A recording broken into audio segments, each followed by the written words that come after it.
Universitas Pendidikan Ganesha tahun 2020. Langsung saja menuju materi yang telah saya kirimkan terkait penyuluhan mengenai chemistry in daily life.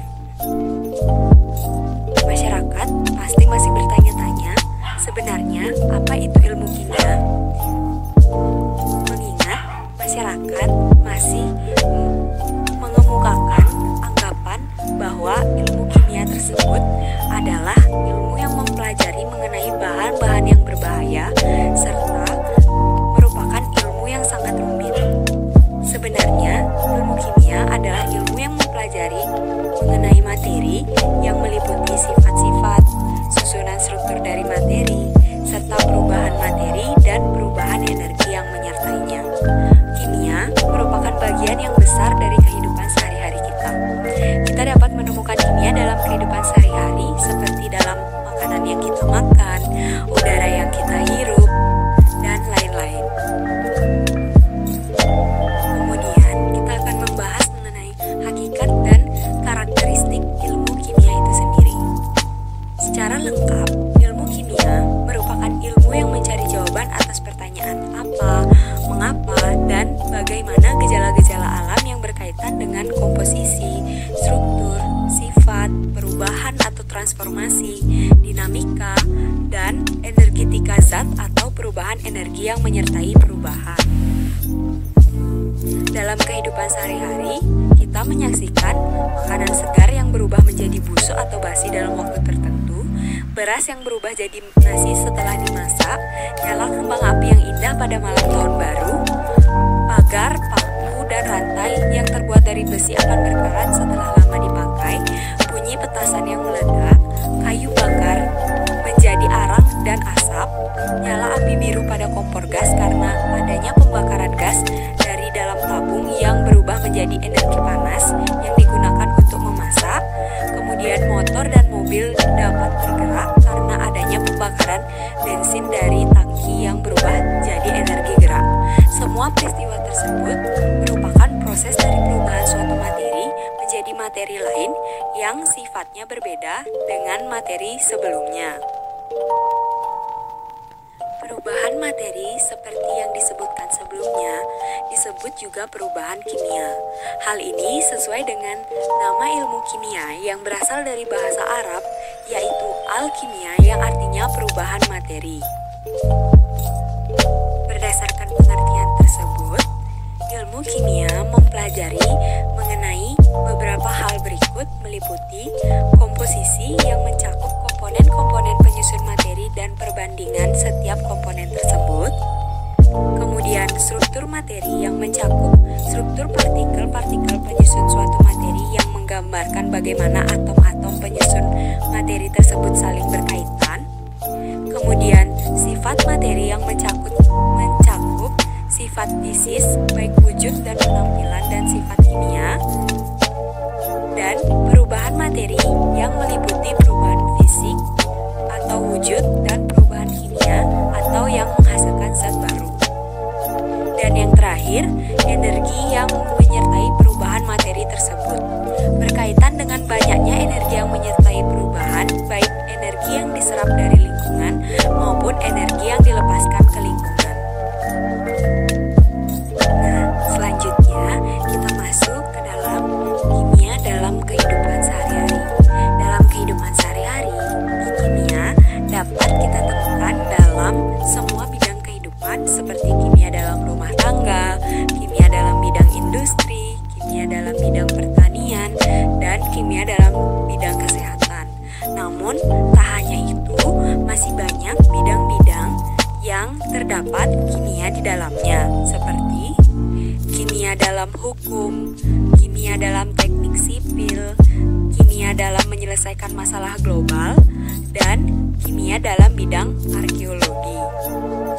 Dan masih banyak lagi bidang yang terdapat kimia di dalamnya. Perkembangan ilmu kimia saat ini sangat pesat dan telah menghantarkan produk-produk baru yang sangat bermanfaat untuk memenuhi kebutuhan hidup manusia, seperti sabun, deterjen, sampo, pembersih lantai, pemutih, pasta gigi, obat-obatan, bahkan kosmetik.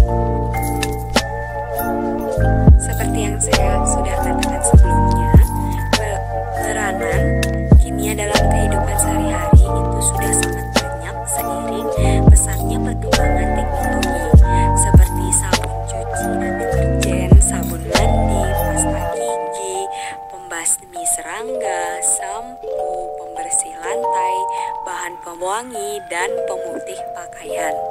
Nah, sekarang saya akan mengajak masyarakat untuk mengetahui lebih dalam mengenai hal-hal yang sudah saya sebutkan sebelumnya. Mungkin tidak dapat membahas secara keseluruhan, namun saya sudah mencantumkan poin-poin penting untuk diperkenalkan kepada masyarakat terkait peranan kimia dalam kehidupan sehari-hari. Nah, kita langsung saja menuju yang pertama, itu ada sabun cuci dan deterjen. Sabun cuci dan deterjen pasti sudah tidak asing lagi bagi masyarakat. Hampir setiap hari masyarakat menggunakan sabun cuci dan deterjen, baik untuk mencuci piring maupun mencuci pakaian. Bahan baku utama dalam pembuatan sabun cuci adalah minyak kelapa atau minyak sawit, lemak hewan, dan natrium hidroksida atau NaOH. Kemudian, bahan-bahan tersebut ditambahkan dengan bahan-bahan seperti pewarna, pewangi, yang meliputi pewangi berbau atau beraroma minyak serai, beraroma lavender, dan lain-lain. Mungkin beberapa masyarakat masih jarang melihat ingredients atau kandungan yang terdapat dalam sabun cuci maupun deterjen yang biasanya tertera dalam kemasan sabun cuci atau deterjen tersebut. Di sini saya akan menjelaskan bahan-bahan yang umumnya digunakan untuk membuat deterjen.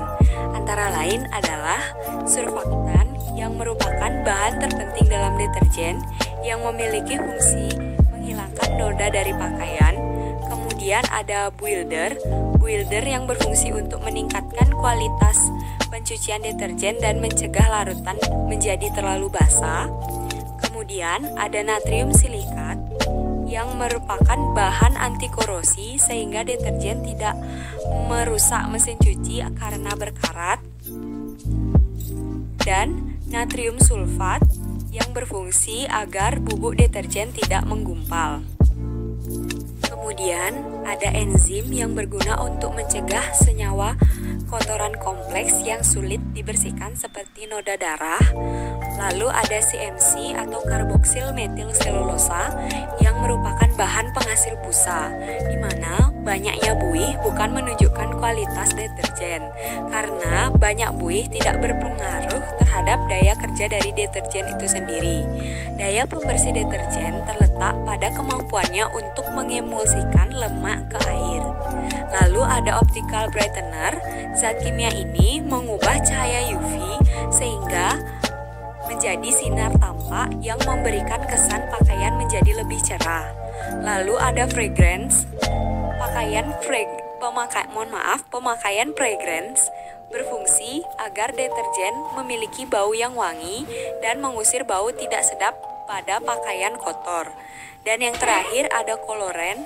Koloren berfungsi untuk pewarna deterjen agar terlihat lebih menarik. Yang kedua ada sabun mandi yang sering kita gunakan setiap hari. Bahan yang digunakan untuk membuat sabun mandi sama dengan sabun cuci, tetapi natrium hidroksida atau NaOH pada sabun cuci diganti dengan kalium hidroksida karena sifat kalium hidroksida lebih lunak terhadap kulit.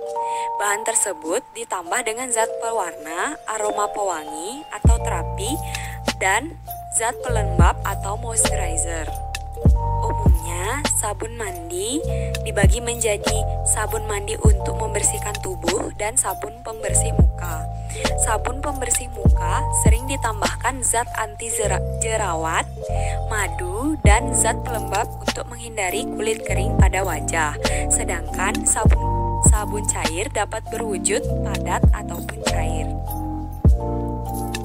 Nah, yang ketiga ada pasta gigi. Pasta gigi pasti juga tidak kalah sering digunakan oleh masyarakat. Bahan kimia dalam pasta gigi yang paling banyak dikenal adalah senyawa-senyawa fluorida seperti sodium fluoride yang berfungsi untuk membuat enamel gigi menjadi lebih kuat dan mengurangi risiko karies gigi.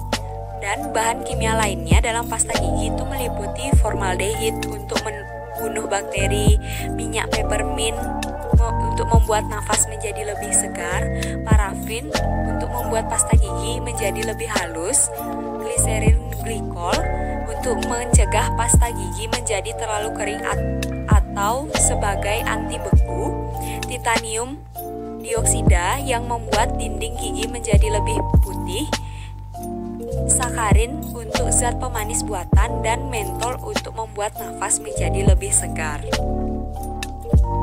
Kemudian yang keempat ada pembersih lantai yang sering kita gunakan. Bahan utama pembersih lantai adalah bahan yang bersifat disinfektan atau pembasmi hama, terutama bakteri patogen, spora jamur, dan bakteri lain yang sering terdapat di lantai rumah kita. Bahan utama yang banyak digunakan untuk pembersih lantai itu adalah karbol, isopropanol, kresol, dan formaldehid. Bahan tersebut kemudian ditambahkan dengan bahan-bahan pembersih seperti sabun, pewangi, dan pewarna. Zat desinfektan atau pembunuh kuman penyakit biasanya digunakan benzalkonium klorida. Air menjadi bahan terbanyak untuk bahan pembersih lantai. Ketika akan digunakan, desinfektan harus diencerkan dengan menambahkan air secukupnya. Maka dari itu, air menjadi bahan terbanyak untuk bahan pembersih lantai.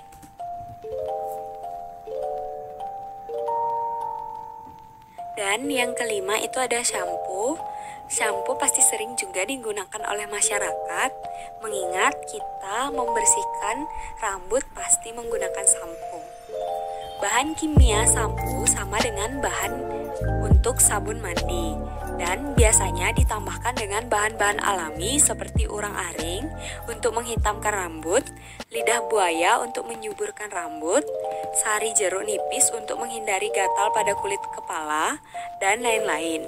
Selain itu juga ditambahkan pengawet berupa natrium benzoat, paraben, dan tetranatrium EDTA. Yang mana natrium hipoklorit dan kalsium hipoklorit memiliki sifat yang multifungsi. Selain sebagai pemutih, kedua senyawa tersebut dapat berfungsi sebagai penghilang noda dan disinfektan. Fungsi ganda NaOCl sebagai penghilang noda maupun disinfektan dapat menjadi peluang tersendiri dalam proses penjualan atau pemasaran. Lalu yang keenam ada pemutih pakaian, yang mana pemutih pakaian pasti juga tidak kalah asing di telinga masyarakat. Bahan utama pemutih pakaian itu ada senyawa klorin, yang mana senyawa ini dapat mengoksidasi zat yang melekat pada pakaian sehingga membuat pakaian menjadi putih. Nah, pemutih ini dibagi menjadi dua, itu ada pemutih padat dan pemutih cair. Bahan utama dari pemutih padat atau bubuk putih adalah kalsium hipoklorit dengan rumus kimia CaClO2 yang secara umum disebut atau dikenal dengan kaporit. Kemudian, bahan utama pemutih cair itu ada natrium hipoklorit dengan rumus NaOCl. Kemudian yang ketujuh ada bahan pewangi. Bahan pewangi dikelompokkan sesuai dengan jenis penggunaannya, yaitu pewangi ruangan dan pewangi pakaian. Namun pada dasarnya semua memiliki bahan baku utama yang sama, yaitu bahan pewangi yang berasal dari alam dan berasal dari bahan kimia atau buatan. Pewangi alam umumnya berasal dari hasil penyulingan bunga seperti rose, lavender, dan kamboja. Lalu yang terakhir ada pembasmi serangga. Bahan utama dari pembasmi serangga atau insektisida yang banyak digunakan terutama untuk membasmi nyamuk adalah dikloropenil trichloroetana atau DDT. Zat ini bersifat racun tidak hanya bagi serangga, hewan lain, bahkan dapat beracun bagi manusia. Insektisida tersedia dalam bentuk padatan dan cairan. Cara menggunakan insektisida itu beragam, yang berupa padatan, ada dengan ditaburkan sebagai bubuk atau dikemas seperti kapur tulis, bahkan ada yang dibakar. Sedangkan yang berupa cairan itu ada yang diuapkan dengan listrik dan ada pula yang disemprotkan.